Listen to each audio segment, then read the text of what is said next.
Welcome everyone to another night review of this 2020 Mazda CX-5. Now I do have a full daytime review with more details if you want to check that out.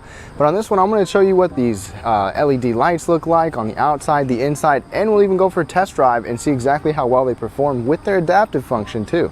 So one thing I really appreciate about Mazda is the style, and that is not just on the body, that also includes the headlights as well. So if we go ahead and take a look at these signature lights, these are not the daytime running lights. You do have LED signature lights, LED daytime running lights, high and low beams as well, and they really look fantastic. Unlike other Mazdas, the front of the grille does not illuminate, which is a pretty cool feature, but still I think the front of this Mazda looks really nice at night, and it pairs well with the Soul Red paint, which is their signature color paint. And I hope you guys can at least see some of what this Soul Red looks like. It really pops, it looks great. It looks a little more flat on the camera than what it actually is. We don't have an LED blinker in that front headlight module, but you do have a nice bright marker light. You've got an LED turn signal on the mirror. On the side body, you get some dark silver and some dark gray wheels, and give you a better look at that paint. This whole body style, it's got some nice kind of forward sweeping motion. It looks really nice. I'm a fan of the way the CX-5 looks, especially at night, and the Soul Red paint just is beautiful. You got LED taillights as well with kind of the same signature design, almost like a wing that comes from one side into the circle and then out the other side. And LED license plate lights as well. Overall, just a really nice look for this CX-5. Let's go ahead and hop inside. Now when we venture into the back of the CX-5, you do not get a foot activated liftgate, but you do get a power gate. Those license plate lights are pretty bright and illuminate down on the ground. And then right up underneath of there is where you actually get an LED cargo light. That cargo light is turned on manually, so it does illuminate the back end fairly well, but maybe not quite as well as a light that's actually in the cargo area. As you can see, it is somewhat dark, and of course I'll show you more of the cargo area in the full review and the seats folded down. Now as we look in the back seat area, so you just have a couple of LED lights up above. They don't have kind of a broad spectrum of light, a little bit more narrow, but it does work. Nice white LED lights nonetheless. And right in front of that car seat base, you don't have any plug-ins or lights like that. It's actually in the armrest, which I'll show you in the full review, where you get heated seats and USB ports. Now taking a look at the front area, one thing I was a little surprised about is that there's not actually any illuminated sill plates. I was almost positive in the 2019 that I saw you had illuminated sill plates in the front and the back, but not a huge deal. Maybe you can get them as an accessory. It's the same kind of LED lights up in the front, kind of a more of a narrow spectrum, but it does still illuminate the front fairly well, and it's a nice white LED light. All right, so as we take a look at the interior, there's really no ambient lighting on the door, which is a little bit disappointing. The window and lock switches are illuminated. The buttons next to the steering wheel are also illuminated, and the steering wheel itself has some nice illumination as well. All the buttons on here are clear and easy to read. All of the illumination in the Mazda is kind of a whiter color, a little bit sterile. And then right in front of us, we have our gauge cluster. So if I go ahead and scroll through, you can have a trip computer. There's a little bit more information on here. Not quite as much like audio or navigation like there is on some others though, but I still like it. It's very driver focused and gives you what you need. And then right in front of us, we get our head-up display or active driving display. Gives you your speed, cruise control, speed recognition, and blind spots. And last year I went through the Mazda Connect system a little bit more, but this year you actually get a 1-inch bigger screen. So you use your command knob in order to scroll through all of this stuff. You can even adjust the ambient lighting inside, so I'll kind of go over to that. I'm not going to go into detail about how all this stuff works, but you can adjust your ambient lighting. I have it bright, and I'll show you that in a second. All the lighting here, automatic high beams, whether or not they come on. Even your adaptive lighting, you can turn that off or on as well. But overall, I do like this screen. It is unique. It is touchscreen only when you're sitting still. And then below that, we've got our start button. You've got heated steering wheel, heated and ventilated seats, and dual zone climate controls here. All of those buttons are simple, easy to use, easy layout, no fuss about that. Now right below there is a little storage bin that has no lighting at all. Kind of show you that when I turn the light on. The shifter gets some illumination. The sport mode button also gets some illumination. And then this has some backlighting on it. All of these, brake hold, electronic parking brake, your command center does, which is nice. And one of my favorite features, you can kind of see a little bit of light on there, partially from the street lights, but watch. just notice when I cover up the interior light. You see some of the lighting, especially the reflections off the metal. We have a light overhead, which actually helps quite a bit when it's really dark in here to be able to see all of this stuff, because the cup holders aren't illuminated as well. It's just a nice gentle overhead light. That's that little light up there, as well as your actual interior lights, which are LED. Now I'm kind of showing you down here, this is where the ambient lighting really is. It's just down at your feet. Same thing on the passenger side. I wish they had some kind of like integrated into the door or the dash ever so slightly, even the door handles. But sorry, losing focus, but there's none of that, just basically down below. Another thing that we don't have is any illumination inside of the center console.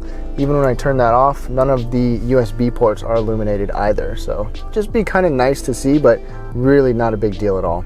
And when we turn the car on, just gonna show you the actual headlights. They do a tiny little swivel, a little dance right there, not the full up and down. They have a really nice beam pattern, and we are certainly up close right now. The fog lights are definitely for narrow distance. You can kind of see right off there in the corner. I haven't actually been able to use them in fog. High beams on, it's pretty bright right in the middle, and it does brighten up a fair amount on the sides. We'll put these to the test in just a little bit, and I'll even show you that adaptive function. And by the way, these headlights do get a top rating from the IIHS on just about every trim, as long as you have the automatic high beams, and then even the curve adaptive headlights do even better with their distance. All right, y'all, we are on the test drive now, and if I kind of lean forward, you see ahead, you can kind of see a little bit of the swivel. It's a little bit bright, but I'll show you more of that in the dark. And we'll go around some corners. I'll tell you a little bit about what it's actually like to live with the CX-5. I've really enjoyed it, but be sure to check out my full review in the daytime where I talk more about that. Now right here you can kind of see the beam is cut off a little bit on the driver's side, which is totally normal to prevent blinding. High beams, it's pretty bright across a good portion right there. And as we take off, you're gonna see those headlights swivel a little more, and then they straighten out once we straighten the wheel out. Right away it's gonna be a little bit brighter, and then we'll get on some dark roads in a sec, take some corners, talk about the CX-5. We will turn the high beams on as well, and the automatic high beams, and see how well those perform. But living with the CX-5, the lighting in here is functional. It's nice. Everything is lit up that you need. It definitely does feel a little bit sterile, but you can turn the dimness down with a little stick on your instrument cluster up here. You can turn the ambient lighting off if you want. There's not much, but if you want, you can turn it off. Now we're starting to get a little bit dark here. You can see the beam pattern out front. I'm going to turn those high beams on. The automatic high beams are on as well. So with the high beams, everything is really bright. The one thing I don't like about Mazda's lights is that the high beam and low beam share the same module, so you don't get both on at the same time. Not a huge deal, because these high beams do a nice job. And the high beams turned off when that car became visible, and they just turned back on. And now, just for fun, I'm just gonna get on it a little bit so you can kind of get an idea of how quick the CX-5 is. Pedal down.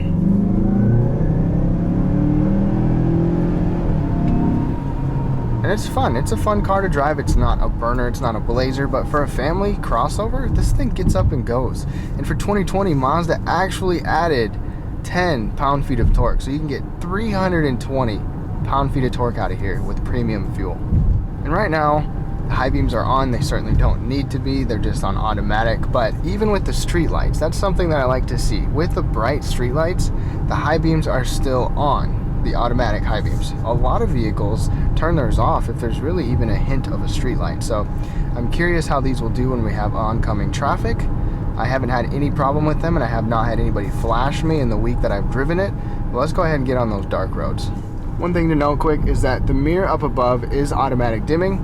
The side mirrors, however, are not. All right, y'all, we're just about to get on a dark road. Check out the adaptive function. And even around that corner, I can see the individual headlights swiveling. Now, it's just the low beams right now. I'm gonna turn the fog lights off. Really nice beam pattern, really good distance, especially on the right side of the road. Now high beams on, That looks really nice as well. I can see that corner really well. High beams off. I just turned them off. Let's see how we do around this corner. So watch them swivel up. There they go. Oh yeah. Those are doing really well. They are following the lane almost perfectly. It's a little dim on the driver's side, but otherwise those did excellent. Let's turn the automatic high, or actually, let's go ahead and turn the fog lights on, get some immediate width. These do a nice job going out into the ditches as well. That's always good to look for animals. High beams, that looks good. Let's check swivel to the right.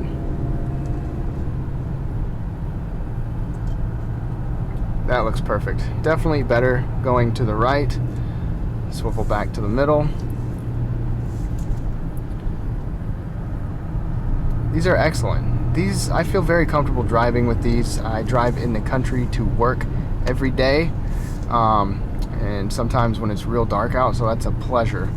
High beams are on, and I can see quite a ways ahead. It's not as bright up close like it is with the low beams on, so to where you're kind of losing that because the low beams turn off when the high beams go on. But these still do a really nice job overall. I really can't complain too much. Fog lights back on. They don't do too much for your immediate distance or like an actual short cornering function, but at least they're there. High beams back on. Really bright, doing a great job. I can definitely see why the IIHS gave these a top tier rating, which is a good rating. If you don't have the automatic high beams, then you don't have a good rating. You get an acceptable rating, but you still get good distance. Alright, so the automatic high beams are set to on, and they just turned on once we got up to speed. We'll see how they react with oncoming traffic. Definitely nice and bright, and I'm sure you can hear some road noise in here, but the CX-5 is among the quietest vehicles that I've tested, especially under $50,000. So, and probably for sure, hands down, the quietest under $30,000 that I've tested.